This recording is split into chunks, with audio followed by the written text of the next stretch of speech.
Welcome back into CBS Sports HQ. Well, this weekend, the Genesis Invitational guarantees to be phenomenal. How can we guarantee that? Well, you have all of the top 10 golfers in the world there at Riviera, from number one in the world, Jon Rahm, to Collin Murakawa, who, by the way, in less than 3 years after turning pro, now has 2 majors under his belt. Patrick Cantlay, who has been absolutely unstoppable, and of course, guys like Rory McIlroy. Taking a look at the top 10, the players that you will see this week if nothing goes wrong. So let's cross our fingers that happens. By the way, Patrick Cantlay, coming off a playoff loss to the Waste Management Phoenix Open, now his 6th straight top 10 finishes, including 2 wins. Let's welcome in our golf master, Doug Bell, who is already there, Doug, in Southern California, getting us ready for the Genesis. Just talk about the significance and how exciting it is to see all of the top 10 players in the world at one spot. Well, Amanda, it is exciting. When you gather the world rankings and the formula they use, the field is actually stronger than the Masters in 2020. You compare it to the Masters, and it's stronger. That's really an amazing statement. But yeah, the players, they love this golf course. They consider it probably the second best golf course on the PGA Tour behind Augusta National. And if you take that out of the equation because it's a major championship, most players will tell you this is the best course on the PGA Tour. They love it. That's why they're all here. That's why Collin Murakawa is back. Haven't seen him since the Century Tournament of Champions in Maui. That's why Rory McIlroy is back. And that's why these guys want to hoist the trophy, the Genesis Invitational Trophy, the last stop in the West Coast before it goes to Florida, the PGA Tour. So this is a big deal. The golf course itself is incredible. And when you think Jon Rahm has never won here, Collin Murakawa has never played well here, Patrick Cantlay is a Los Angeles guy who grew up here. There are a lot of reasons all the guys on that list want to win here in Los Angeles. Tiger Woods, we're actually going to see him this week. We're going to see him today. He is the host of the Genesis. We know this course, Riviera means so much to him. It's where he went pro about 30 years ago. What can we expect from him over the next couple of days? Because we haven't seen him in a little while. Yeah, Amanda, number one is phenomenal when he's on property. There's a buzz, right? And even the players, they want to rub elbows with the great Tiger Woods. It was 30 years ago yesterday. Tiger Woods came out as a 16-year-old working on a sponsor's exemption, walked out of the clubhouse and hit that phenomenal tee shot. Now, he would miss the cut, but that was started something absolutely humongous, obviously. He never won the Genesis Invitational, which is amazing. 82 victories, and he never won here in Los Angeles.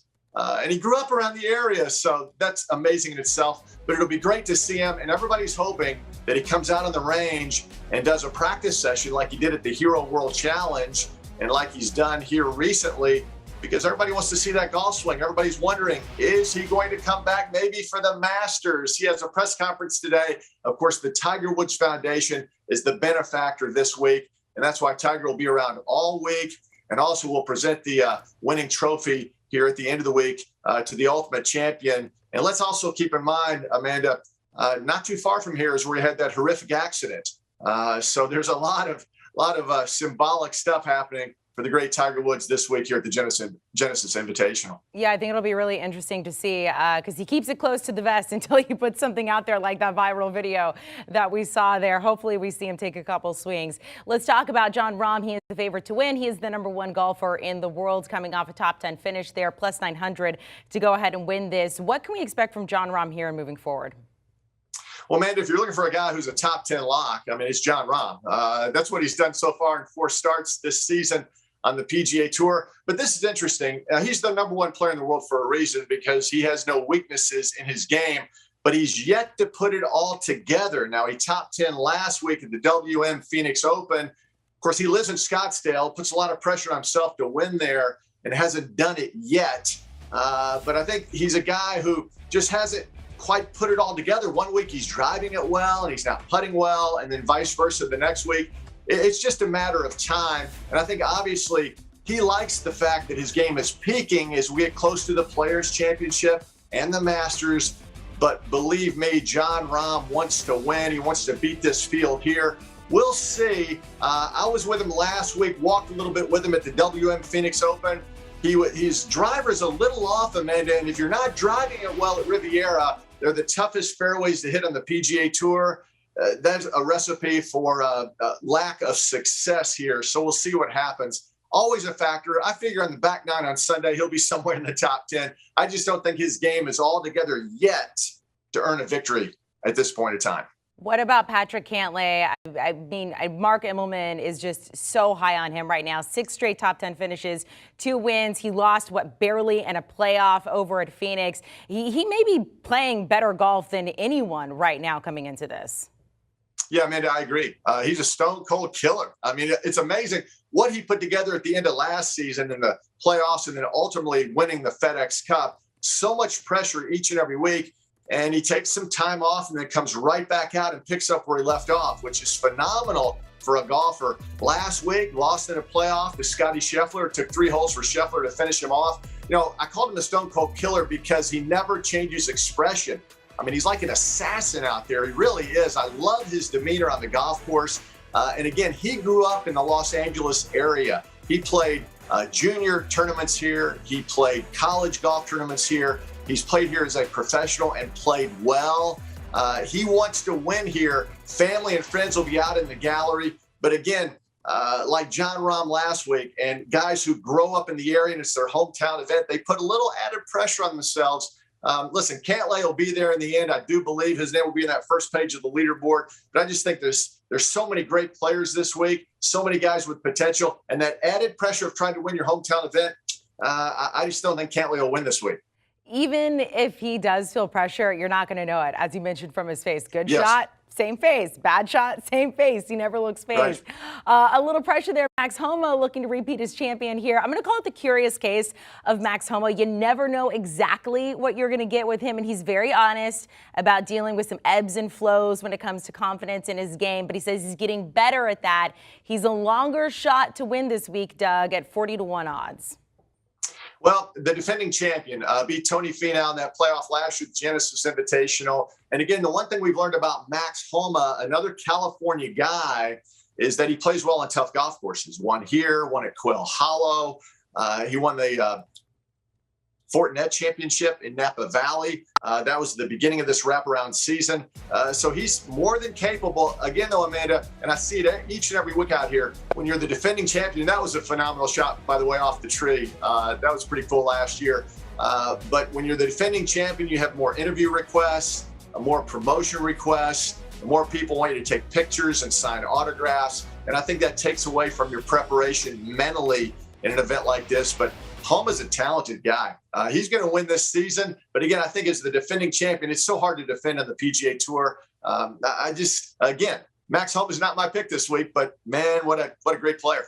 We want to throw this one at you because we're just kind of on a California kid kick right now. We've talked about Max Homa, Patrick Cantlay, another California kid who did decide to stick with the PGA Tour. We are very grateful. Collin Murakawa, what are his chances this week?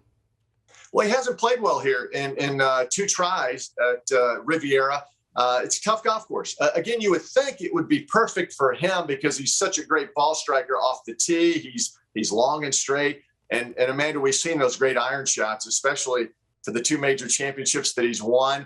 But the one thing, these greens at Riviera are going to be running 12.5 on the stent meter. And there was some moisture yesterday out here in Los Angeles, but the rest of the week it's going to be sunny. And they haven't had a lot of moisture up to this point. So those greens, they say 12.5.